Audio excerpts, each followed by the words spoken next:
ভারত নেপাল সীমান্তের সোনৌলি এলাকা থেকে ধরা পড়া এক আমেরিকান নাগরিককে ঘিরে তৈরি হয়েছে একের পর এক প্রশ্ন। তার কাছে ছিল না কোনো বৈধ পাসপোর্ট, ছিল না ভিসা, অথচ তিনি দাবি করেছেন তিনি আমেরিকার ক্যালিফোর্নিয়ার বাসিন্দা এবং একসময় প্রায় 6 বছর আমেরিকার নৌবাহিনী এবং আর্মি স্পেশাল ফোর্সে কর্মরত ছিলেন। শুধু তাই নয়, তিনি আরও দাবি করেছেন যে তিনি বিশ্বের প্রায় 70টা দেশ ভ্রমণ করেছেন। কিন্তু একজন বিদেশি নাগরিক কিভাবে এতদিন ভারতে ছিলেন? কেন তিনি বৈধ নথি ছাড়া ভারত নেপাল সীমান্ত পার হবার চেষ্টা করছিলেন? আর তার দেওয়া তথ্যের কতটা সত্যি?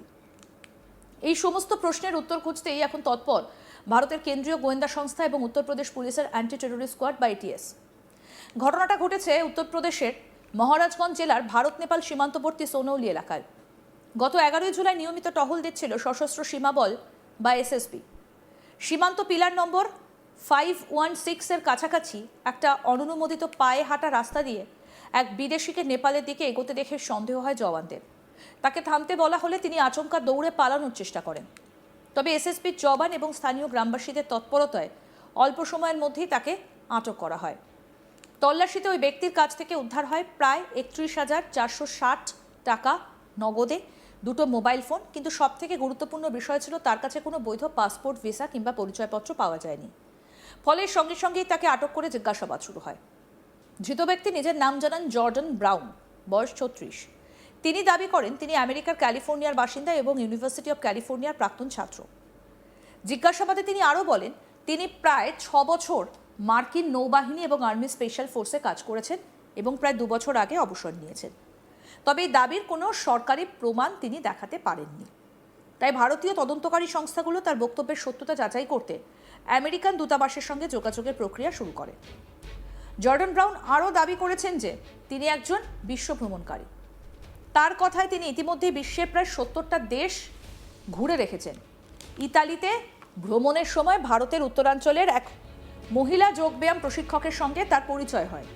পরে সেই সম্পর্ক গড়ায় বিয়েতে। ব্রাউনের দাবি 2024 সালের অক্টোবর মাসে তারা বিবাহ বন্ধনে আবদ্ধ হন। কিন্তু এরপর তার বয়ানে উঠে আসে এমন কিছু তথ্য যা তদন্তকারীদের আরও বেশি সতর্ক করে।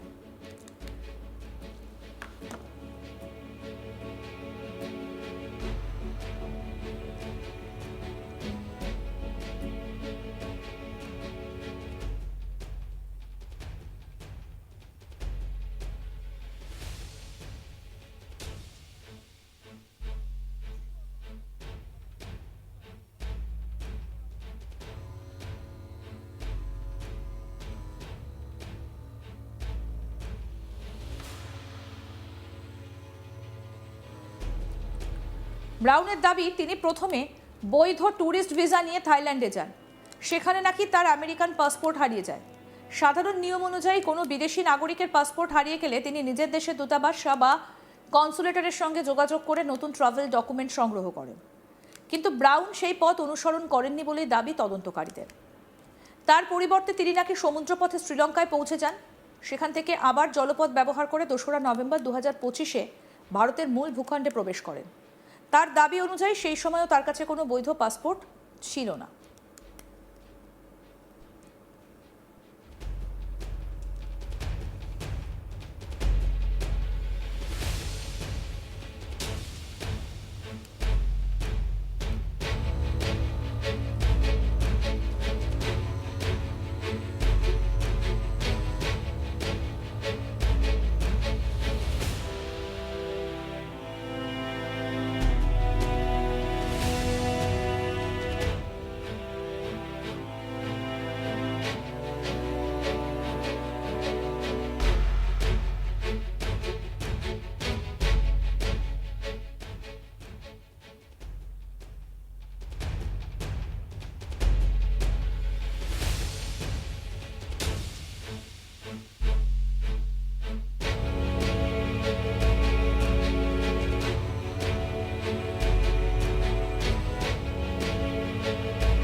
এরপর প্রায় 7 থেকে 8 মাস তিনি গোয়ায় ছিলেন। এই সময় তিনি কি করছিলেন, কোথায় থাকছিলেন, কিভাবে বিদেশি পরিচয় গোপন রেখে এতদিন কাটালেন, সেই প্রশ্নের উত্তর এখনো খুঁজছে তদন্তকারী সংস্থাগুলো। ব্রাউনের বক্তব্য অনুযায়ী গোয়া থেকে তিনি কিছু সময়ের জন্য ইন্দোনেশিয়ার বালিতে যান। পরে চলতি বছরের মে মাসে আবার ভারতে ফিরে আসেন। এরপর গোয়া থেকে বেঙ্গালুরু, গত 8 জুলাই বেঙ্গালুরু থেকে বাসে লখনৌ পৌঁছান।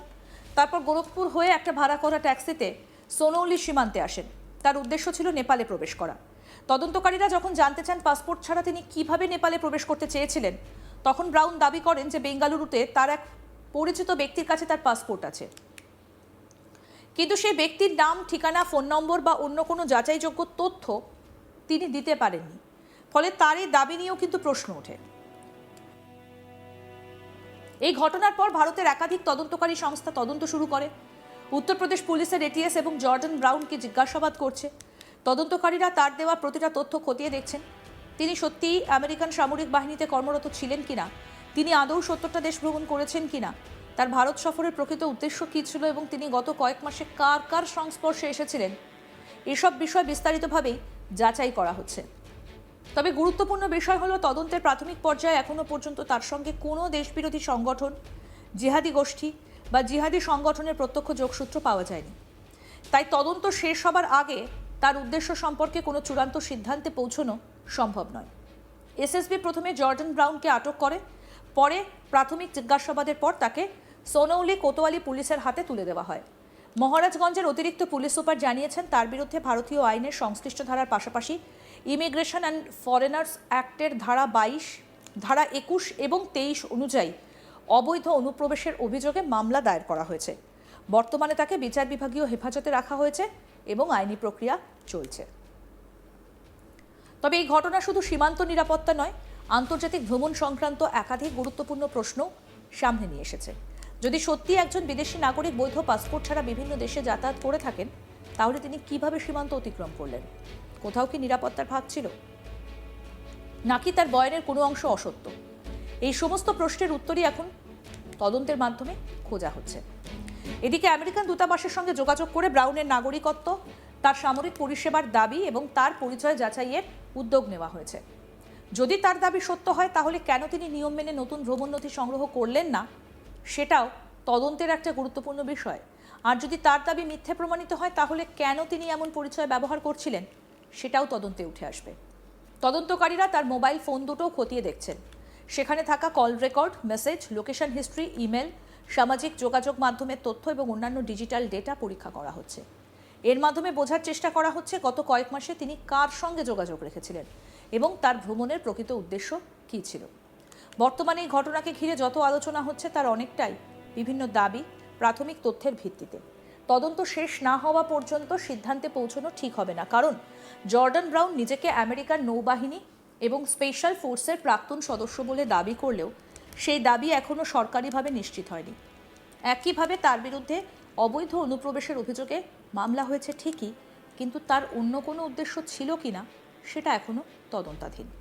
ফলে এই মুহূর্তে নিশ্চিতভাবে বলা যায় না, সোনৌলির সীমান্তে বৈধ নথি ছাড়া ধরা পড়া এই আমেরিকান নাগরিককে ঘিরে রহস্য আরও গভীর হয়েছে। তার পরিচয়, গত কয়েক মাসের গতিবিধি, ভারত নেপাল সীমান্তে পৌঁছানোর প্রকৃত কারণ জানতে এখন তদন্তকারীরা বিভিন্ন সূত্র খতিয়ে দেখছেন।